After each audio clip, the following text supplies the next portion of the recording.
Hello students, today we are going to see how to connect Python and MySQL database system. Python और MySQL database system को कैसे connect करें और हम छोटे प्रोजेक्ट वर्क कैसे बना सकते हैं इस कनेक्शन का एस्टेब्लिशमेंट के बाद। तो in very short I will tell you Python program is used to design front-end program, and MySQL or SQL is used to design or to work at back end. What is front end and what is back end? So आपने देखा होगा कि जब आप किसी चीज़ के लिए form fill up करते हैं ऑनलाइन, तो आपके सामने एक फॉर्म ओपन होकर के आता है। आप लॉगिन करते हैं, फिर फॉर्म ओपन होता है, फिर आप डेटा फीड करते हैं अपने पर्सनल डिटेल और अदर डिटेल्स। फिर वो जा कर के कहाँ सेव होता है? वो जा कर के डेटाबेस में सेव होता है। तो आपको उस समय सिर्फ क्या दिखाई देता है? फॉर्म फिलअप करते समय आपको जो दिखाई देता है स्क्रीन, और उस पर दिखाई देता है form. That form is designed using any programming language. कोई भी प्रोग्रामिंग लैंग्वेज को यूज़ करके फॉर्म को डिज़ाइन करते हैं। पाइथन हो सकता है, C++, जावा हो सकता है, PHP हो सकता है। कोई भी लैंग्वेज, एक लैंग्वेज यूज़ करके उस फॉर्म को डिज़ाइन किया जाता है। इस फॉर्म को हम जब एक्सेस करते हैं ऑनलाइन या ऑफलाइन, तो हमें ये फॉर्म ही ओपन होकर के आता है और ये कनेक्टेड होता है इस डेटाबेस से। जब भी हम इसमें कुछ इनपुट करते हैं तो ये जा कर के डेटाबेस में स्टोर हो जाता है। तो इसको हम बोलते हैं फ्रंट एंड और डेटाबेस को बोलते हैं बैक एंड। पाइथन से बनेगा फ्रंट एंड और MySQL से बनेगा बैक एंड। ठीक है, बैक एंड में आपने सीखा है अभी तक कि हम डेटाबेस कैसे बनाते हैं, उसके अंदर टेबल कैसे बनाते हैं डेटाबेस में, फिर टेबल में रिकॉर्ड्स कैसे इनपुट करते हैं, रिकॉर्ड्स को मॉडिफाई कैसे करते हैं, रिकॉर्ड्स को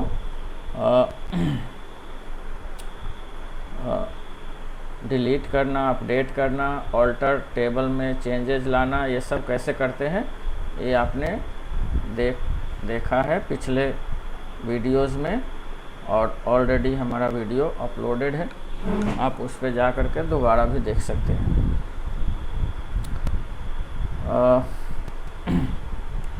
तो नेक्स्ट जो प्रोसेस है हम बता देते हैं कि आपको ये काम कैसे करना है।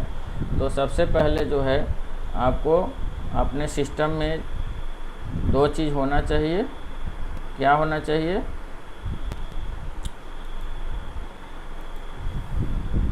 आपके सिस्टम में जो होना चाहिए वो पाइथन 3.67 या उससे ऊपर होना चाहिए। पाइथन 3.7 आप ले लीजिए, दैट इज़ बेटर। और MySQL जो है वो MySQL आपका होना चाहिए 5.1 या उससे ऊपर। SQL 5.1 और एबव। ये दो चीज़ जो है आपको डाउनलोड करके इंस्टॉल कर लेना है अपने सिस्टम में। आपने ऑलरेडी कर लिया है क्योंकि आप पाइथन जो है आप ऑलरेडी यूज़ किया है आपने, और SQL भी ऑलरेडी आपने यूज़ किया है। तो ये दोनों आपके सिस्टम में पहले से इंस्टॉल्ड होगा। नहीं है तो आप ये दोनों सॉफ्टवेयर को इंस्टॉल कर लेंगे। उसके बाद जो है दोनों सॉफ्टवेयर इंस्टॉल होने के बाद एक नेक्स्ट वर्क जो करना है, हमें ये काम करना है। नेक्स्ट वर्क जो है ये ध्यान रखेंगे, ये जो है आपको कमांड रन करना है। कहाँ पे रन करेंगे वो मैं आपको दिखा देता हूँ। तो आप खोलेंगे अपना सिस्टम, उसमें जाएंगे, आप कमांड प्रॉम्प्ट पे cmd लिखेंगे और ये कमांड प्रॉम्प्ट जो होना चाहिए एडमिनिस्ट्रेशन के थ्रू खुलना चाहिए, मीन्स नॉर्मल यूज़र के थ्रू नहीं होना चाहिए। यहाँ पे जा कर के आप क्या लिखेंगे, पिप इंस्टॉल, पिप इंस्टॉल MySQL हाइफन कनेक्टर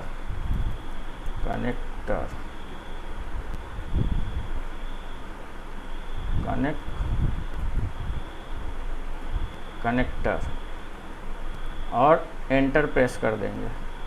इससे क्या होगा, जो भी इंस्टॉलेशन इसको करना होगा वो ये कर लेगा। बस एक चीज़ ध्यान में रखना है, इस समय जब आप ये कमांड रन करेंगे उस समय आपका सिस्टम जो है इंटरनेट से कनेक्टेड होना चाहिए, क्योंकि ये as per your version of Python and MySQL ये कनेक्टर क्या करेगा, डाउनलोड करेगा। तो आपको वो इंटरनेट से कनेक्टेड रहना पड़ेगा। अभी हमारे पास ऑलरेडी मैंने इंस्टॉल कर लिया हुआ है, इसलिए हमें ये आ रहा है रिक्वायरमेंट ऑलरेडी सेटिस्फाइड। मीन्स आप एक बार इंस्टॉल कर लिया तो दोबारा जब इंस्टॉल करने जाएंगे तो इंस्टॉल नहीं करेगा, ये मैसेज आ जाएगा ऑलरेडी सेटिस्फाइड, मीन्स ऑलरेडी पहले से इंस्टॉल्ड है। अगर इंस्टॉल नहीं है तो ये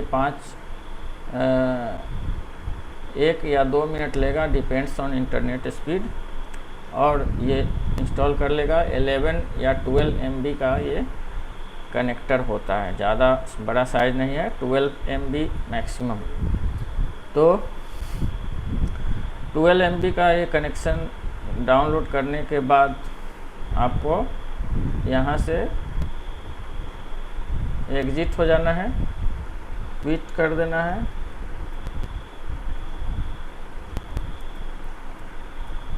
एग्ज़िट हो जाना है।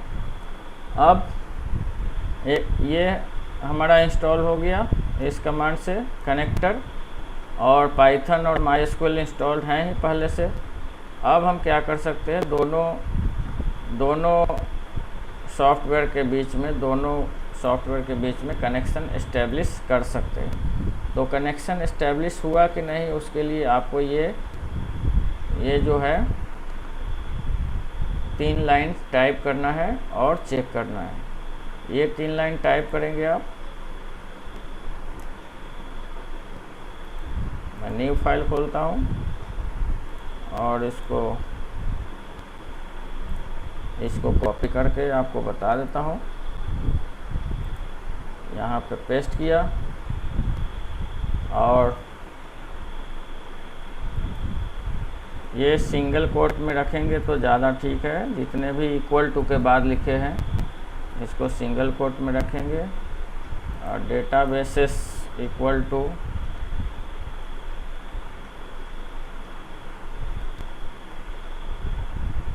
जो डेटाबेस का नाम है वो रखेंगे। स्कूल है मेरे डेटाबेस का नाम, तो मैंने स्कूल दिया है। आपको जो डेटाबेस आपने बनाया है वो दे देंगे, और इसको रन करेंगे तो आपको एक मैसेज मिलेगा। इसको मैंने टेस्ट नाम दे दिया, टेस्ट SQL, और सेव कर दिया। अब देखिए यहाँ पे इंपोर्ट MySQL एरर आ रहा है। यहाँ पे इंपोर्ट के बाद स्पेस होना चाहिए, ये हो गया। अब फिर से रन करेंगे, ये आ गया। ये आने का मतलब होता है कि हमारा कनेक्शन सही है, अब कोई एरर नहीं है। मीन्स हम पाइथन और SQL के बीच में कनेक्शन एस्टेब्लिश कर लिए। अब हमें एक देखना है कि हमारे डेटाबेस में कितने डेटाबेसेस पहले से बने हैं, उसको हम प्रोग्रामिंग के थ्रू देखना चाहते हैं। तो उसके लिए आपको मैं नेक्स्ट पेज पे ले जाऊंगा और यहाँ पे है इंपोर्ट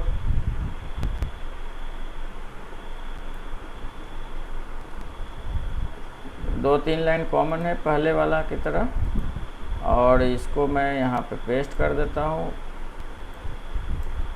ये पेस्ट कर दिया। ये हमारा फिर से इंपोर्ट को स्पेस दे देना है। अब देखिए यहाँ पे क्या हुआ, ये लाइन इम्पोर्टेंट है, इसी को आपको समझना है। MyDB ये वेरिएबल है एक, और MySQL डॉट कनेक्टर ये हमने जो इंस्टॉल किया है, यहाँ पे इंपोर्ट हो गया है MySQL डॉट कनेक्टर, और इसका फंक्शन है डॉट कनेक्ट। तो फंक्शन है, फंक्शन के ब्रैकेट में क्या लिखना है, तीन चीज़ लिखना है, host, user and password. HUP host, user, password. User means database का यूजर, पासवर्ड मीन्स डेटाबेस का पासवर्ड, जो हम MySQL को ओपन करने के लिए जनरली यूज़ करते हैं वही। तो इसको लिखने के बाद उसके बाद है ये माई कर्सर क्या है, ये क्या है, एक वेरिएबल है। और MyDB क्या है, ये वेरिएबल यहाँ से आया, इसके MyDB ऑब्जेक्ट डॉट कर्सर, ये कर्सर फंक्शन है, एक कर्सर क्रिएट कर देगा। अब ये कर्सर क्या करेगा, माई कर्सर क्या करेगा, डिफरेंट कमांड्स को एग्जीक्यूट करेगा। किसके कमांड को, MySQL में जो कमांड हम MySQL को प्रॉम्प्ट पे एग्जीक्यूट करते हैं वो यहाँ पे एग्जीक्यूट होगा। जैसे यहाँ पे है create space database if not exist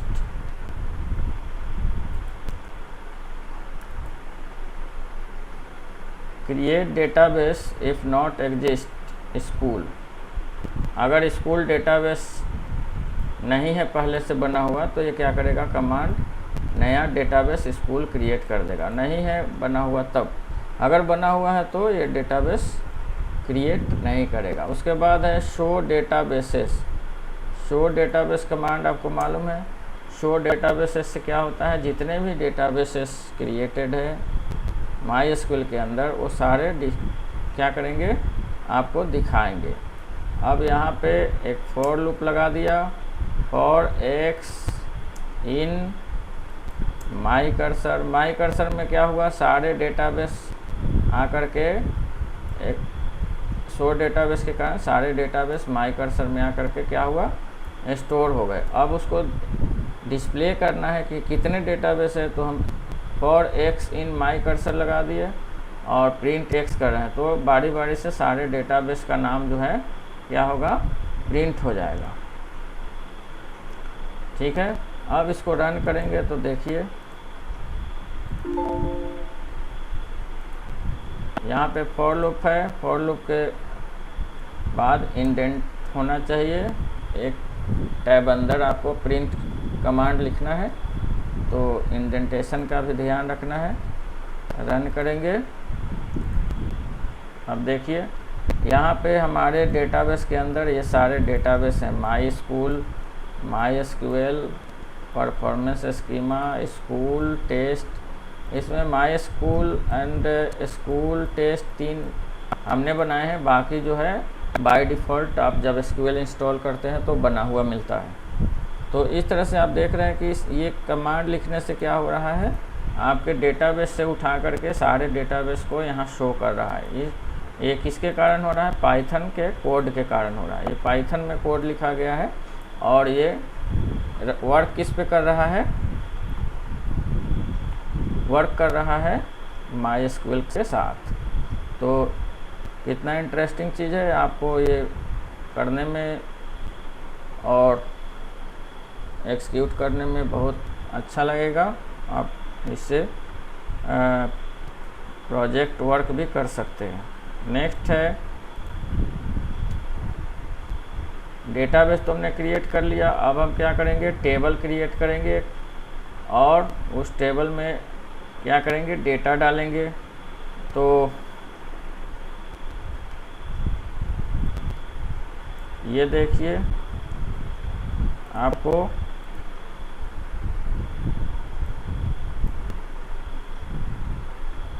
यहाँ पे कोड लिखा इंपोर्ट MySQL कनेक्टर, और ये कोड तो लिखना ही पड़ेगा आपको। db = mysql.connector.connect, और इसमें होस्ट यूज़र पासवर्ड था। अब एक डेटाबेस दे दिए जिस डेटाबेस पे हमें काम करना है। ठीक है, तो हमें काम किस पे करना है, सपोज़ कीजिए MySQL डेटाबेस पे। ठीक है, तो ये कर दिया। अब mycursor.execute, mycursor क्या करता है, mycursor = mydb.cursor। ये mycursor एक कर्सर क्रिएट कर देगा जिससे SQL के कोई भी क्या होगा, कमांड्स को क्रिएट कर सकते हैं। क्रिएट टेबल स्टूडेंट, ठीक है। अब इसमें क्या लिखा, स्टूडेंट टेबल है, इसमें क्या है चाहिए हमें, रोल नंबर। रोल नंबर क्या होगा, इंटीजर होगा, और ये प्राइमरी की होगा। फिर नेम वैरकर होगा, और एज इंटीजर होगा, और ये हमारा यहाँ पे क्लोज हो गया। आप क्लोज करने का तरीका आपको मालूम होना चाहिए।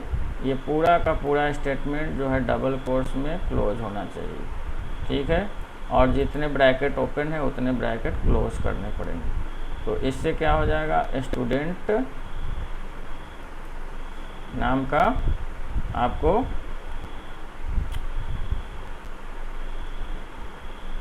टेबल क्रिएट हो जाएगा। हम स्टूडेंट 2 कर देते हैं क्योंकि इसमें स्टूडेंट 1 पहले से बना हुआ है। नेक्स्ट, अब हमें करना क्या है, इसको इस प्रोग्राम को रन करना है। तो रन करेंगे तो क्या हो जाएगा,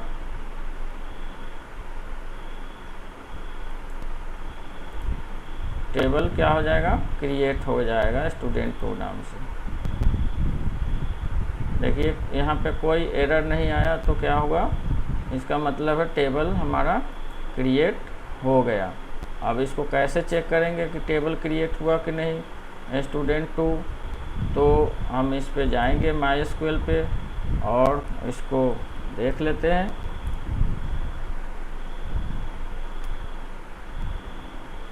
यूज़ हमने किस में किया है, MySQL डेटाबेस में टेबल क्रिएट किया है, यूज़ MySQL किया। अब शो टेबल्स करेंगे तो हमें शो टेबल्स TABL, इसमें आपको स्टूडेंट 2 नाम का टेबल मिलेगा। जैसा कि मैंने बोला था, ये टेबल हमने बनाया क्योंकि पहले से स्टूडेंट बना था, इसलिए मैंने स्टूडेंट 2 बनाया।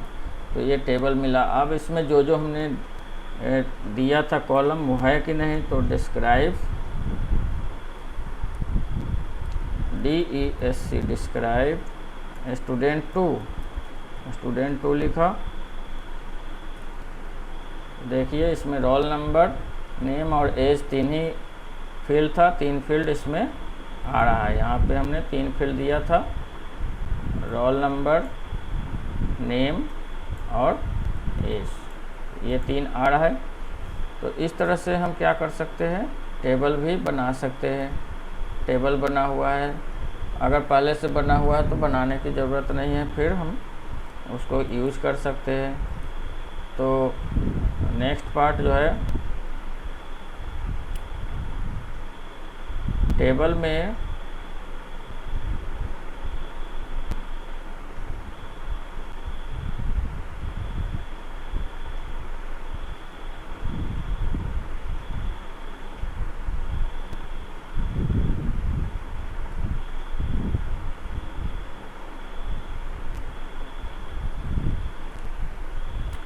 अब मैं आपको 2 रिकॉर्ड टेबल में डालूंगा और उसको हम पाइथन प्रोग्रामिंग के थ्रू सेलेक्ट करके डिस्प्ले कराएंगे। तो पहले हम 2 रिकॉर्ड इसमें डाल लेते हैं। Insert into student 2 values. पहला क्या है, रोल नंबर है, तो रोल हमने डाल दिया 10। दूसरा क्या है, नेम है, तो नेम डाल दिया मनोज। तीसरा क्या है, एज है, एज इंटीजर है, तो एज डाल दिया मान लीजिए 40। ठीक है,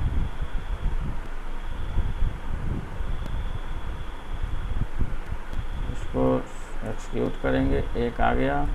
दूसरा हम डाल देते हैं 25 रोहन। इसका रोल डाल देते हैं 11। 2 रिकॉर्ड मैंने इसमें डाल दिए। अब हम इस पे आते हैं।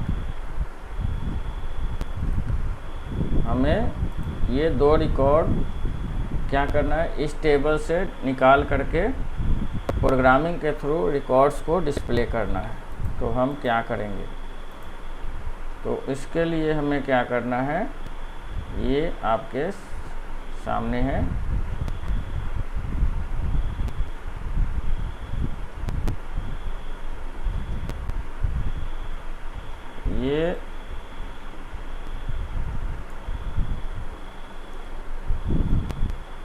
ये हमें डाल देना है वहाँ पे। कहाँ पे, इसको हटा के ये माई कर्सर बना हुआ है। My cursor execute select all from student 2। ये हमने कमांड दिया एक्सिक्यूट करने के लिए। Row equal to cursor dot fetch 1। Fetch 1 से क्या होगा, ऑल एक रिकॉर्ड आएगा। While row is not none, print करना है।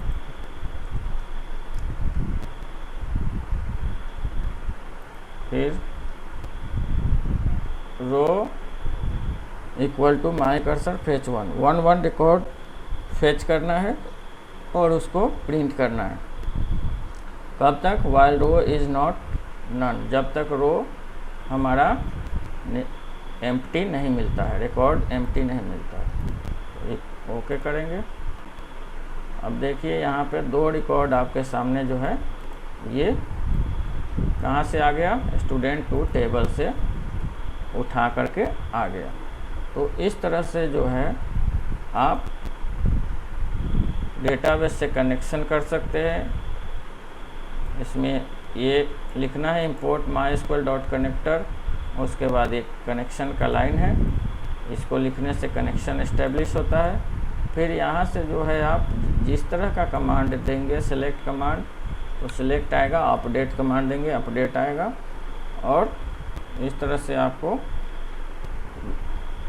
डिफरेंट टाइप्स के कमांड एक्सिक्यूट करने के तरीके समझ में आ जाएंगे।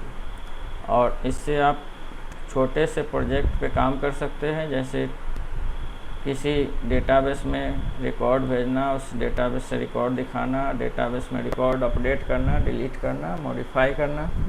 इतने काम करने से आपका छोटा सा प्रोजेक्ट तैयार हो जाएगा। तो आई होप कि आप इसको समझेंगे और अपने प्रोजेक्ट वर्क पे आप काम करना शुरू कर देंगे। तब तक के लिए नेक्स्ट वीडियो के लिए इंतज़ार करेंगे। आगे हम नया वीडियो में नया चीज़ देखेंगे। Thank you very much.